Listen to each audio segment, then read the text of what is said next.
uresničile na ta način, da ga sprejme in ljepši vsak izmed nas.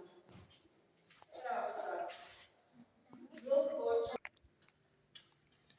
Spoštovane dame in gospodje, lep pozdrav s Ptuja, kjer je svoj čas maševal tudi sveti Viktorin, ampak o tem enkrat kasneje, ker danes je Marijino vnebovzetje. In spregovorili bomo o nečem bistvenem, spregovoriti pa moramo s Ptuja, kajti tukaj imamo dejansko podlago za razlaganje, tolmačenje in učenje glede pomembnosti o veri. Naša družba se nahaja na nekem principu, kjer je materializem dejansko vsaj navidezno ali pa na prvih začetnih stopnjah tega našega sobivanja povozil duhovnost in nekako velja več imaš, več veljaš, namesto več znaš, več veljaš. Vendar to ne pomeni, da je to dokončno stanje, kajti narava vselej uravna vse. In ko se spustimo na področje verovanja in ko to ustrezno študiramo in analiziramo, se pravi mimo dogmatike, dojamemo, da so vere skozi zgodovino človeštva vselej bile poskusi in načini komuniciranja z naravo in tako imenovano nadnaravo oziroma božanstvi. Smo leta 2023 in premoremo zadosti znanja za tudi znanstveno tolmačenje marsikaterega fenomena. Ne moremo pa znanstveno pojasniti izvora in smisla življenja, se pravi konkretno vprašanje, zakaj sploh živimo. To je odgovor, na katerega znanost ne more odgovoriti v smislu in obliki neke enačbe, tokrat to ali to plus to je to in odgovor je znan, ampak je to področje, ki za tolmačenje in razumevanje od nas zahteva ustrezno etično in moralno podlago. No, da ne bom predolg. Vidimo tudi po katastrofi, ki se je v Sloveniji zgodila nekaj dni nazaj, da moramo okrepiti in oplemenititi svojega duha, kajti materialno blagostanje lahko v nekaj urah popolnoma izgine in takrat ostane človek sam brez vsega.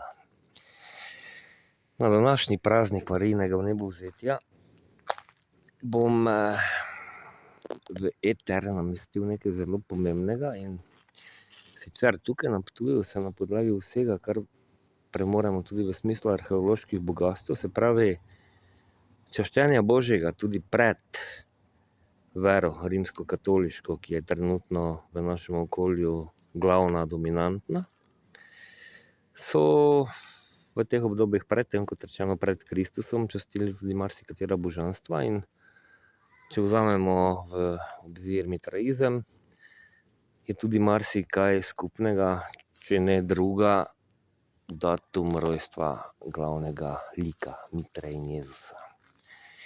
In ker je danes Marijino, sem se odločil, da odprem za naše okolje pomembno eno drugo vprašanje, in sicer samo poimenovanje vere.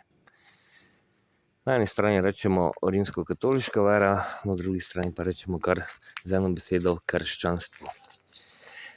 In ko primerjamo poimenovanje tega krščanstva, kako se poimenuje v drugih jezikih, pa rečemo denimo angleščina, nemščina, Jesus Christ, Christianity, Jesu Christi, Christentum, nekako pridemo do tega, da se je pri našem poimenovanju v tem kontekstu pa malce zalomilo.